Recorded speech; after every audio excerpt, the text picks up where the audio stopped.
que han trabajado para hacer posible esta jornada y que bueno, pues es una jornada que creo que es bastante importante porque hablamos de un bien básico para la vida que está amenazado, ¿no? Tanto para los ecosistemas como para la vida humana. En esta primera charla, como ha apuntado Luis, la idea es poner un poco el marco de la situación en el Estado español, en España, sobre el agua, para que luego pues, el resto de compañeros puedan ir hablando de cuestiones más concretas o cuestiones más territoriales, ¿no? Entonces, primero, pues eso, enmarcar la situación del agua en España, ¿no? Quizás apuntar en primer lugar que, bueno, pues aquí en Extremadura y en otros sitios de España, el 2024 ha sido como un pequeño alivio, ¿no? Ha habido pues bastantes precipitaciones que han salvado por la campana, básicamente, una situación límite en la mayor parte del país. Es decir, se ha dado un pequeño respiro a una grave crisis del agua. Pero eso no quiere decir que esa crisis haya desaparecido, más bien todo lo contrario, la situación es tremendamente grave, ¿no? Y con esa gravedad es con lo que hay que afrontar cómo abordamos la sobreexplotación del agua que ahora voy a profundizar, ¿no? Y esa gravedad de la crisis se puede ver reflejado en cuál es la situación de dos patrimonios naturales de un gran valor ecosistémico y que son patrimonios que están desapareciendo directamente, ¿no? como ejemplos, ¿no? que nos saltan, ¿no? a la vista de cuál es la gravedad de la situación. Uno de esos patrimonios es Doñana, ¿no? Y en Doñana vemos como más de la mitad de las lagunas que forman parte, ¿no? del valor ecológico que tiene este parque nacional y que existían en los 80 han desaparecido, directamente han desaparecido por la sobreexplotación de los acuíferos que alimentan este humedal. El otro ejemplo son las tablas de Daimiel, que se les llama humedal, pero realmente tienen agua en el 10% de la superficie, es decir, está desapareciendo. Y además, ese reducto de humedal se está manteniendo de manera totalmente artificial, ¿no? Las tablas de Daimiel, si siguen existiendo, es porque se está bombeando agua del acuífero a la superficie, es decir, lo que debería producirse de manera natural, ¿no? que es el acuífero que alimentara este humedal, pues no se produce porque está tan bajo el acuífero de sobreexplotación que hay que bombear agua a la superficie para que pueda existir una parte de humedal. Y también hay que remarcar que si sobrevive es por directamente también parte del trasvase del Tajo, o sea que está existiendo por medios prácticamente artificiales, ¿no? Pues ambos casos simbolizan el grado de deterioro que tienen unos ecosistemas que son fundamentales para la vida humana y no humana, ¿no? Y podemos también ver cómo no son ejemplos concretos, sino que reflejan una situación que está totalmente generalizada. Yo creo que la mayor parte de vosotros y vosotras puede poner muchos ejemplos que conoce de sobreexplotación de ecosistemas ligados al agua, de cauces secos, de acuíferos sobreexplotados. O sea, podemos poner muchos ejemplos en nuestro territorio de lo que está, de la gravedad de la situación, de lo que está ocurriendo, ¿no? Y se refleja también cómo después de 2 años de sequía, ¿no? El año pasado, más de 600 municipios tuvieron restricciones y limitaciones al acceso del agua. Es decir, que hay una parte importante de la población que tiene limitado su acceso al abastecimiento de agua solo con 2 años de sequía, especialmente en Andalucía y en Cataluña, porque los niveles de los embalses estaban bajo mínimos. Y también a lo mejor apuntar un informe que ha salido publicado hace pocos días, que se llama Sedientos de Cambio, que han elaborado la entidad británica Waterwise y la corporación DSI, y en ese informe lo que aparece es como un ranking de países que se colocan en función de donde más se agravan los indicadores de falta de agua, ¿no? En aquellos donde hay más, según esos indicadores, más falta de agua, están en primer lugar, ¿no? Pues según ese informe, España en el 2024 es el campeón de los 40 países donde se han medido estos indicadores en crecimiento de un indicador de falta de agua. En un año en el que ha habido precipitaciones en la parte del país, es verdad que más en el arco mediterráneo, Murcia, Valencia, Cataluña no ha habido tantas precipitaciones, ahora un poco más, pero no tantas, pero en el resto del país bastantes, pues sigue estando como el líder de ese ranking en empeoramiento de un indicador de falta de agua, ¿no? En cuanto a ese informe también aporta, pues que en la puntuación de estos indicadores solo están por delante en cuanto a mala calidad, mal acceso o mal disponibilidad o cantidad de agua disponible, pues solo están por delante Sudáfrica, Turquía, China, Chipre, India, Macedonia del Norte y Estados Unidos, ¿no? con peores indicadores. ¿Por qué se produce esta situación, ¿no? Primero a lo mejor ver pues, características de nuestro territorio y luego ver quiénes son responsables de esta situación. España tiene en la mayor parte de su territorio un clima mediterráneo, es decir, que no tiene unas lluvias abundantes y además, cada cierto tiempo, se produce sequías de varios años.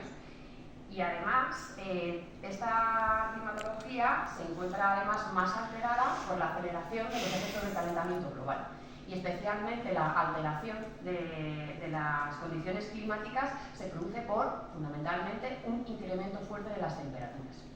Año tras año se van registrando récords de temperatura históricos, año tras año, ¿no? Que se van alcanzando esos récords de temperatura. Y la temperatura además se produce o tiene un mayor incremento en los periodos donde hay más lluvias, que es otoño y primavera. O sea, cuando hay más precipitaciones, según nuestro clima, se produce un mayor aumento de temperaturas, ¿no? Por lo tanto, se produce también un aumento de evaporación y de evapotranspiración de las plantas, en que hay mayor cantidad de agua que se evapora. Hasta ahora, con un mismo nivel de lluvias, más irregulares, a futuro probablemente no haya tanto un mismo nivel de lluvias, pero hasta ahora con ese mismo nivel de lluvias hay más agua evaporada y menos agua en los cauces y en los acuíferos, que es la que podemos aprovechar. Ecologistas publicó en el año 2019, cuando la Cumbre Social del Clima, que se hizo la cumbre en Madrid, publicó dos informes, uno sobre cómo afecta el cambio climático a la disponibilidad de agua, a la cantidad de agua, y otro informe relacionado con la irregularidad de las precipitaciones, las lluvias torrenciales. En el informe sobre cómo afecta el cambio climático y las temperaturas a la cantidad de agua disponible, pues el análisis que hacíamos, midiendo o recogiendo la información que daban las instituciones relacionada con la temperatura y con la cantidad de agua que circula por los ríos y acuíferos, pues vimos cómo en los últimos 25 años hay entre un 15 y un 20% menos de agua de forma natural en los cauces y en los acuíferos. Es decir, hay menos agua de forma natural disponible o circulando en los ríos y los acuíferos, ¿no? Que es una cantidad muy considerable que no se tiene en cuenta en la planificación y en la gestión de los usos del agua. De hecho, lo que se debería hacer por parte de las administraciones es, bueno, pues si se produce por el incremento de las temperaturas esta reducción del agua que tenemos disponible, pues tendremos que también reducir las demandas de agua acorde a esa reducción que de forma natural se está produciendo, ¿no? Para que no se llegue a una sobreexplotación, para garantizar que hay agua para mantener la conservación de los ecosistemas y también garantizar que hay agua para las necesidades humanas básicas, tanto de abastecimiento como algunas cuestiones económicas pues, más básicas, ¿no? Esto es lo que debería de ocurrir, pero es que ocurre exactamente lo contrario, que es lo paradójico de la situación, y es que en este escenario de reducción de aportes de agua de manera natural, las demandas para actividades económicas están absolutamente disparadas, ¿no? De manera que lo que se está produciendo es pues, una sobreexplotación generalizada en prácticamente todo el territorio, especialmente en aquellos sitios donde pues, la cantidad de agua disponible es mucho más limitada, y podemos hablar, por ejemplo, del Segura, del Guadiana o de las cuencas internas de Cataluña como sitios especialmente en peor situación, ¿no? Y eso se refleja en el estado de los acuíferos. Más de la mitad de los acuíferos de estas cuencas hidrográficas, ¿no? del Segura, del Guadiana y de cuencas internas de Cataluña, están sobreexplotados. Y en el caso de que sean costeros, están salinizados, ¿no? Es decir, se extrae mucha más agua del acuífero, por lo tanto hay intrusión marina y se produce la salinización de esos acuíferos, ¿no?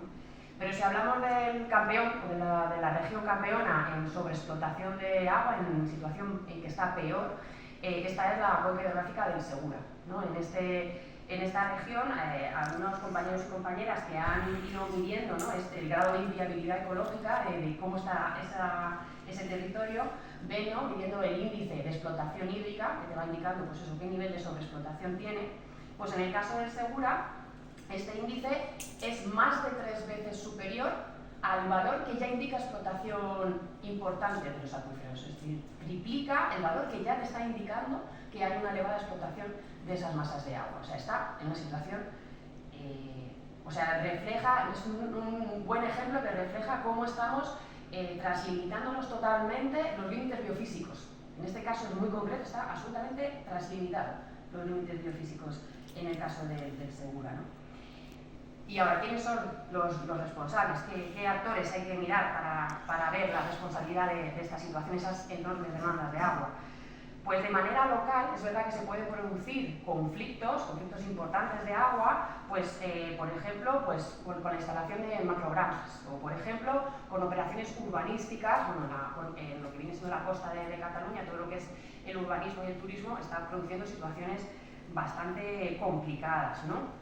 Otros proyectos, como son infraestructuras de ocio, muy despilfarradores y elitistas, como campos de golf o como estaciones de esquí, pueden producir este tipo de conflictos locales, o directamente la instalación de embotelladoras de agua, ¿no? Que también hay varias luchas locales contra embotelladoras de agua, o por no hablar, que supongo que también se hablará aquí, de cómo, aunque ahora está más controlado por la normativa, de cómo el oligopolio energético ha utilizado de manera especulativa el agua de los embalses, cuando estaba a precios elevados, ha turbinado a tope dejando los embalses secos para generar más beneficios, ¿no? O sea, esos usos especulativos. Pero esto, como digo, son actores que, desde luego, y proyectos que hay que frenar de primera mano para evitar esos conflictos locales, pero desde luego, si hay que señalar un actor que es generalizado en relación a la extracción, al acaparamiento de agua, al incremento del uso de agua que estamos reflejando, este es el regadío, y especialmente el regadío intensivo. El Ministerio de Transición Ecológica y Reto Demográfico ha publicado últimamente un informe sobre la situación del agua en España, y ahí apuntan, miden los consumos de agua, y ahí apuntan que hay el regadío se lleva el 81% del agua disponible en España, ¿no?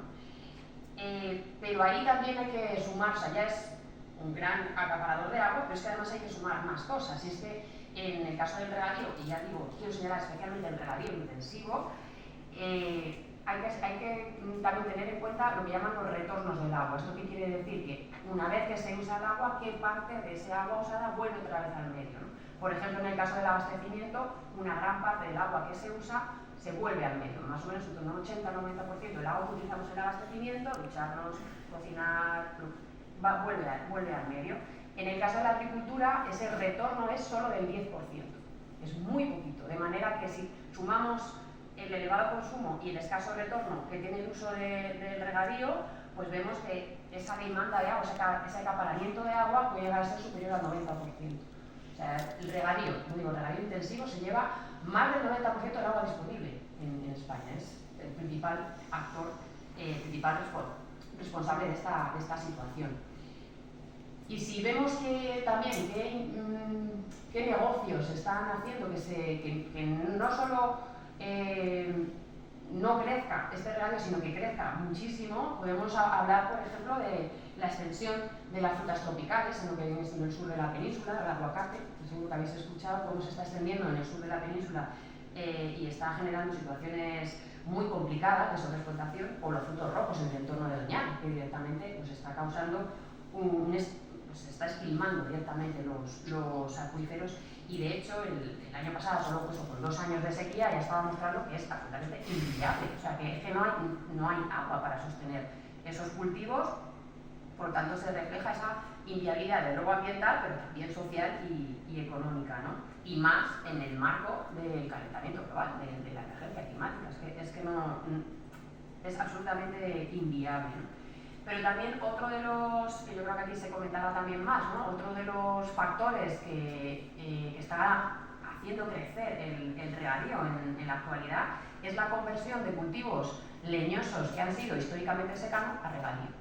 Estamos hablando del olivar, del viñedo o del almendro, que históricamente pues, han sido de secano y que ahora se están convirtiendo extensiones y extensiones, hectáreas y hectáreas al regadío, incluso al regadío intensivo, o sea que hay viñedos en espaldera, ¿no? Entonces, como esto está produciéndose, tiene como consecuencia el incremento del regadío, ¿no? El crecimiento de estos nuevos formatos de cultivos pues es de tal magnitud que podemos ver como el principal regadío de este país en hectáreas es el olivar. O sea que con todo el mundo a lo mejor en la cabeza o los frutos rojos o la huerta, no, el principal regadío de España según hectáreas es el olivar, ¿no? Son casi 875.000 hectáreas. El viñedo tiene 400.000 hectáreas en regadío, o sea que no está, madre mía, no está mal tampoco, pero no llega a ese nivel. Y señalar que donde más ha crecido, que probablemente luego lo profundizarán, es en Castilla-La Mancha, en Andalucía y en Extremadura. Estas son las cifras, digamos, oficiales, son las cifras del consumo legal, de lo que las administraciones conceden a estos usuarios del agua. Pero es que también hay que tener en cuenta las cifras de regadío ilegal, que no es menor. De hecho, se plantea o se estima que hay entre un 5 y un 10% más de superficie regada de manera ilegal a lo que ya se está regando legalmente. Ahora, si tenemos en cuenta datos que, por ejemplo, salen de un informe que hizo WWF en las tablas de Daimiel, y en el cual en ese informe documentan cómo en el entorno de las tablas de Daimiel la superficie regada por pozos ilegales llegaba a ser el 30%. O sea, se triplicaba a la estimación que hay de regadío ilegal. Es decir, es también una situación muy complicada. Me quedan 5 minutos, que es muy poco tiempo. Pero bueno, o sea, sí quería apuntar con esa situación cómo las administraciones siguen aportando falsas soluciones. Son soluciones que históricamente se han utilizado en este país, los gobiernos, desde el desarrollo franquista, que fue el principal impulsor de los embalses, precisamente para dar más agua a los regadíos, para la producción hidroeléctrica y para dar negocio a las constructoras que son afines al régimen. Bueno, pues esa política, en pleno siglo XXI, sigue siendo una política que se sigue poniendo en marcha, ¿no? Tanto por parte del gobierno, que es verdad que el gobierno ha reducido los planes de construcción de embalses, pero se sigue contemplando la construcción de embalses en pleno siglo XXI, con cada vez menos cantidad de agua, como hemos visto, con aportes muchísimo menores. ¿Qué agua se va a recoger en esas infraestructuras? Pues se siguen planteando embalses como Rial y Morales en León, o el embalse de Mularroya o el recrecimiento de Yesa en Aragón, que son infraestructuras que, si lo buscáis por internet, son desastres técnicos, despilfarros económicos y un impacto ambiental considerable. Son un fracaso, nosotros llamamos fracasos hidráulicos a infraestructuras que es que además, después de todo esto, de que sea un despilfarro, de que tiene un enorme impacto ambiental, es que no cumplen el objetivo por el que fueron creados, que no se están cumpliendo esos objetivos. Y podemos poner dos ejemplos, ¿no? Uno de ellos es el embalse de San Clemente de Granada, que tiene un suelo permeable y que además el cauce que lo alimenta no lleva suficiente caudal para llenar el embalse no se llena de agua. Y el otro es el embalse de Alcolea en Huelva, que recoge aguas ácidas de la minería, con un pH en torno a 1. O sea, ¿qué uso se le puede dar a un agua con un pH 1?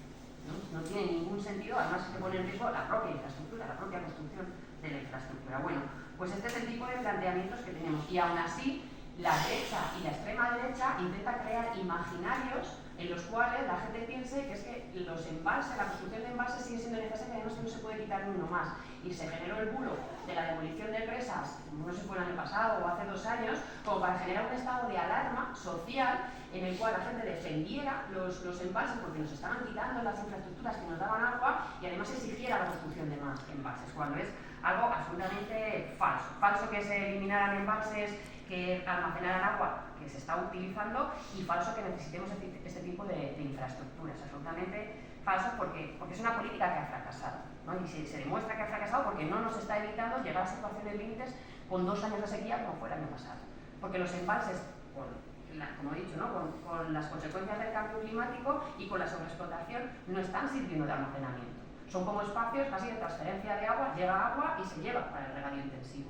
De manera que no tiene ningún sentido plantear este tipo de infraestructuras. Y menos sentido tiene con la cantidad de embalses que ya tenemos. 1.225 grandes embalses hay. Es un registro récord del mundo, la cantidad de infraestructuras que existe en este país, ¿no? Y también apuntar ya Para ir finalizando, otra de las falsas soluciones que plantean los gobiernos, uno de ellos es la desalación, que la desalación vemos que tiene también importantes problemas ambientales con la salmuera, que no es económicamente tampoco muy viable de manera sistemática, y que en todo caso se puede utilizar de manera puntual para situaciones muy extremas o para territorios donde no le queda otra, como por ejemplo las islas, ¿no? Eso por un lado. Y la otra solución que se plantea es la modernización del regadío. O sea, la modernización de las infraestructuras o redes de transporte para minimizar las pérdidas de agua en ese transporte. Y eso lo plantean como una solución para mejorar la gestión del agua. El problema es que los ahorros que efectivamente produce la modernización del regadío no van dirigidos a mantener el buen estado de los ríos y de los acuíferos. No, ese agua que se ahorra con la modernización lo que se dirige es a una mayor extensión y una mayor intensificación del regadío, a seguir incrementando el regadío, se profundiza esa insostenibilidad y además pone en una situación a las explotaciones más pequeñas, a las explotaciones más familiares, que no pueden abordar ese tipo de modernización pues porque no tienen esa capacidad de inversión, ¿no? O sea que pone en una situación más complicada la supervivencia de las pequeñas producciones, ¿no? Y estas infraestructuras y la modernización del regadío se plantea como, bueno, pues como vías para intentar evadir, solucionar los problemas de agua, ¿no? De sobreexplotación de agua, por no enfrentar la solución real que necesitamos para abordar esta situación, que es un decrecimiento fuerte en las demandas del agua, ¿no?